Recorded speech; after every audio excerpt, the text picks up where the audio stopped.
शनि राहु का प्रभाव नहीं करो दुष्प्रवृत्तियां और शनि राहु को दोष दो, बेकार की बातें हैं।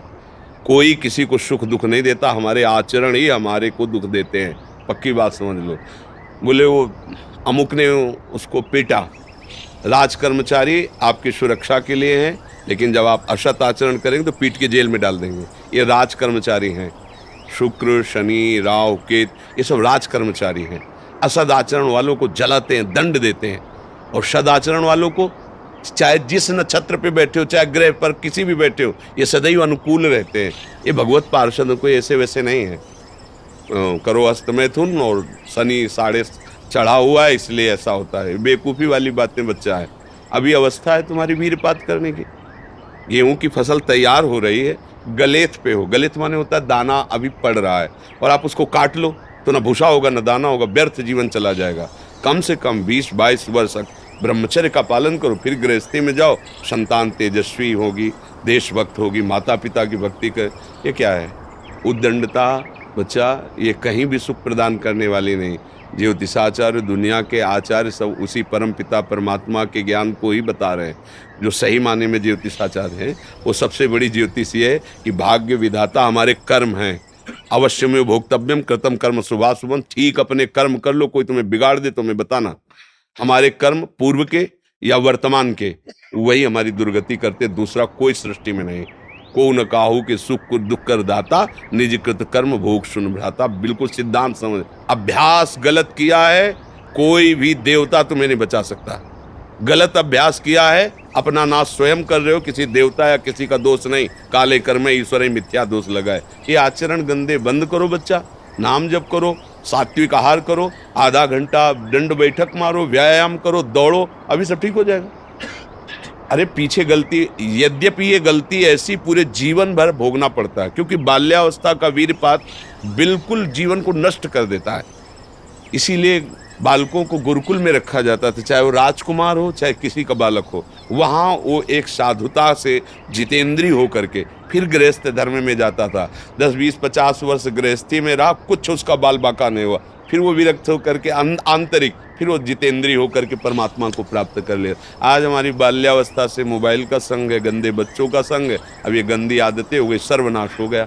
अब सोचो, ये अवस्था तुम्हारी चिंता सुख से ग्रसित होने की है, आनंद में उमगने की है। अभी नौ किशोर अवस्था है, ये तो मस्ती वाली। क्योंकि मस्ती हटा दी, अब रह क्या गया जीवन में। ये जो लोग समझते हैं ना कि जैसे खून निकलवा लो तो खून बन जाता है, बहुत गलत बात है। वो दान देना, वो महीने में वो बात एक अलग है, लेकिन सप्तम धातु वीर एक मन शुद्ध सात्विक पौष्टिक अन्न के बाद एक बार के लिए तैयार होता है। और यहाँ बच्चे खिलवाड़ में 2-2 3-3 बार रोज। अब क्या होगा? उनका हड्डियों तक की सामर्थ्य नष्ट हो जाएगी, कुछ दिनों बाद देखना बंद हो जाएगा, ऐसे चौंधियाने लगोगे, खड़े होने में चक्कर आएगा, कमर दर्द करेगा, पैरों में टूटन बनी रहेगी, दिमाग में टेंशन बनी रहेगी, पढ़ोगे तो कुछ याद नहीं रहेगा, स्मृति नष्ट होने लगेगी, एक नास्तिकता छा जाएगी। फिर जीवन भार लगेगा, फिर नशा में उतर जाओगे, फिर तो बस गए, फिर गए। अब कौन मानता है संत महात्माओं की बातों को? समझाता है तो साधु महात्मा है तो अब अलग बात करते हैं। नहीं, हर बहन भाई को 20 वर्ष तक नियम पूर्वक ब्रह्मचर्य रहना चाहिए। ये जो व्यवहार चला है, अब क्या है कि कुछ भी बोलो तो जबान पे लोग अंकुश की वो तो ऐसा बोल रहे। ये जो मोबाइल की सुविधा और उसमें सब गंदी बातें देखना, अब आप पढ़े लिखे हो, सर्च करो, सब आ जाएगा। ये जीवन का नाश कर देने वाली बातें हैं बच्चों के। माता पिता को इन पे सावधान रह करके अंकुश करना चाहिए, क्योंकि वो इस समय उन्मत्त हैं बच्चे, उनको वास्तविक सत असत का ज्ञान नहीं है। तो वो अपना ही अहित करने के लिए अपना सुख समझते हैं, अपना अहित कर रहे हैं, अपना सुख समझ रहे हैं। ये तो कहो भगवान की आपके ऊपर कृपा है जो आप हिम्मत करके अपनी बात यहाँ कह रहे हो। पर फिर भी अबलो नशानी अबना न से हो, सावधानी से चलो। पर हम जो कह रहे हो मानो। आधा घंटे व्यायाम निश्चित करो, सबको करना चाहिए, चाहे स्त्री शरीर हो चाहे पुरुष शरीर हो। एक बार शरीर को बहुत एक्टिव करना चाहिए। ये शरीर हम नहीं है। जैसे आप मोटरसाइकिल सुबह सुबह आप बैठो तो पहले क्या करते हैं? हाई रेस में डाल करके उसको एकदम गर्म करते हैं ना, सब खुल जाए। अब चलो ऐसे हाई रेस में इसको लाओ, 10-15 मिनट दंड बैठक, व्यायाम, प्राणायाम, आसन आदि के, फिर अपनी दिनचर्या करते हो तो आप संयमी रहोगे। आपके प्राण पुष्ट रहेंगे, आपका अन्न पचेगा, कोई भी चोट आदि बहुत कम मात्रा में आपको कष्ट देगी। हर बीमारी से लड़ने के सामने अब यहाँ सुबह 10 बजे तक सो रहे, व्यायाम क्या करेंगे, प्राणायाम क्या करेंगे, आसन क्या करेंगे? सूर्य जिसके सोने पर उदय हो गया उसकी आयु, बुद्धि, श्री, कांति सब क्षीण हो जाती है। कौन मानता है? रात्रि के 2-2, 3-3 बजे तक जगना और सुबह 10-11 बजे तक सोना, ये दिनचर्या है। तो हमारी राय है सात्विक भोजन कीजिए और व्यायाम कीजिए। करते हो व्यायाम? हाँ, कभी ये कोई ऐसा तो, और कभी कभी जो व्यायाम करते हो बीमारियों का निमंत्रण देते हैं।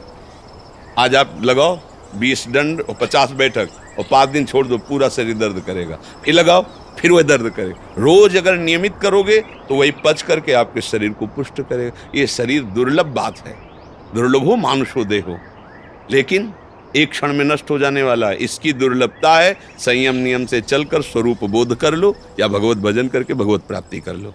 अगर ये नहीं तो फिर क्लेश ही क्लेश, अशांति ही अशांति है। अभी सावधान हो जाओ। बिगड़ तो गया, अब ये नहीं कह सकते कि अभी कुछ नहीं बिगड़ा, बिगड़ गया। अगर कभी 25 वर्ष के बाद गलती हुई है तो हम उसे कह सकते कुछ नहीं बिगड़ा, क्योंकि तुम्हारा पुष्ट है जीवन पूर्व से, अब आगे बढ़ो। लेकिन बच्चापन से ये जो रोग लग रहे, 13-14 वर्ष का बच्चा है और उसकी हालत ये है कि उसे वैद्य के द्वारा औषधियां दिला करके उसे ठीक करने की चेष्टा कर रहे हैं। क्या हुआ? ये 13-14 वर्ष की अवस्था, इसमें तो उधर वृत्ति नहीं जानी चाहिए, मस्ती होनी चाहिए, एक अलौकिक मस्ती। ये किशोर अवस्था है, पर आचरण और संग ऐसे हो गए कि अब कैसे कहें।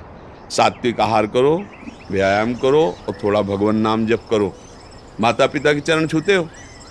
नहीं, माता पिता के चरण नहीं छूना, माता पिता की अवहेलना करना, कहाँ से बुद्धि आएगी? अपने बुजुर्गों को प्रणाम करना, संतों को प्रणाम करना, माता पिता, रोज बुद्धि शुद्ध होती है।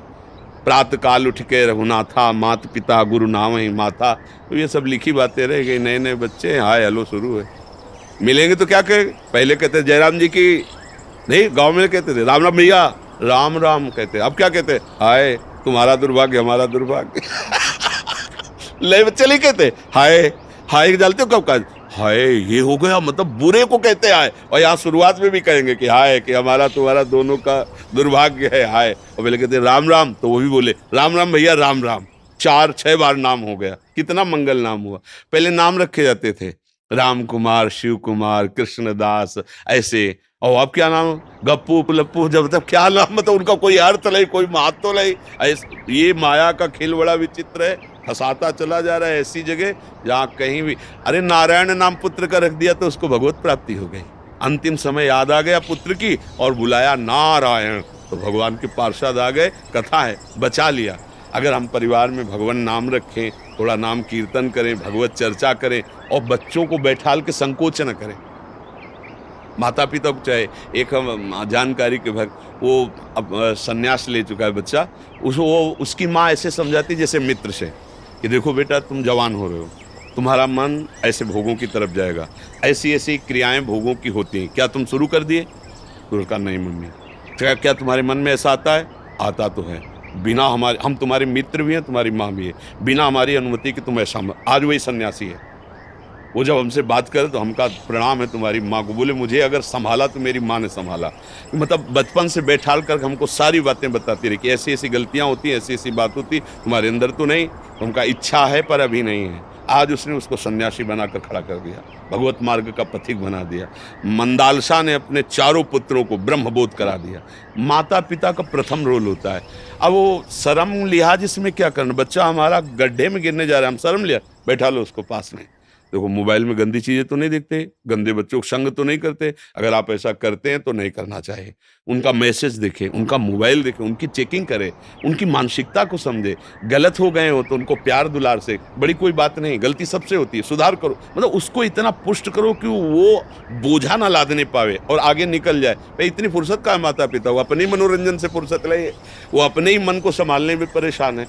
इसलिए अच्छा है बच्चा, सावधानी से चलो, अब कभी मत करना। क्योंकि इस क्रिया में क्या होता है कि नस नाड़ियाँ इतनी कमज़ोर हो जाती हैं कि फिर आगे चलकर आप करोगे भी नहीं, पर वो शक्तिपात हो जाएगा, मतलब नष्ट हो जाएगी वीर शक्ति। वो आपको ऐसा लगेगा कि हमने तो कुछ किया ही नहीं और वो ऐसे हो जाएगा, मतलब नस नाड़ियाँ एक, ये हम अनुभव की बात कहते हैं जो हमसे मिले हैं साधक, कि स्नान कर रहे हैं, कोई हमारी क्रिया नहीं हुई, पर ऐसे हम सोने जा रहे हैं पर कुछ क्रिया नहीं, ऐसे छू गया तो ऐसे बिल्कुल शक्तिहीन हो जाता है। तो ये अपना नाश करना है। कुछ दिनों बाद नींद आना बंद हो जाएगी, कुछ दिनों बाद दिमाग में निगेटिव केवल रह जाएगा, नकारात्मक सोच रह जाएगी। ये जो दुर्दशाएं हैं ना, तभी हम कहते हैं पहले तो हम देखते थे कि 10 20 50 लोग गांव में तो ऐसे होते थे लंगोट बंद लड़ने लायक, क्योंकि गाय भैंस का दूध पिया, दंड बैठक मारी, ये बातें, मोबाइल था ही नहीं। 30 35 वर्ष से मोबाइल चला होगा है, इससे पहले नहीं था। पहले वो ऑफिसरों के पास वो बड़ा बड़ा होता था, नहीं तो हमने ये मोबाइल नहीं देखा 30 35 वर्ष। तो वो ये सब था नहीं, गांव में कभी किसी एक के यहाँ टीवी हो तो हो, नहीं तो बिजली ही नहीं थी तो टीवी है, वो बैटरी से भले वो रामचरित जो चला था ना, तब गांव में छोटी छोटी टीवी लाए। बड़ा शुद्ध जीवन। हमें लगता है शरीर समस्त सद्गतियों का हेतु बनता है। अगर शरीर स्वस्थ है, बुद्धि पवित्र है, तो हम यहाँ अच्छे विद्यार्थी बन सकते हैं, हम अच्छे पुत्र बन सकते हैं, हम अच्छे मित्र बन सकते हैं, हम अच्छे देशवासी बन सकते हैं, हम अच्छे भक्त बन सकते हैं। और जब शरीर ही स्वस्थ नहीं, मानसिकता स्वस्थ नहीं, तो कुछ नहीं, बस जीवन काट रहे हैं व्यर्थत्व में।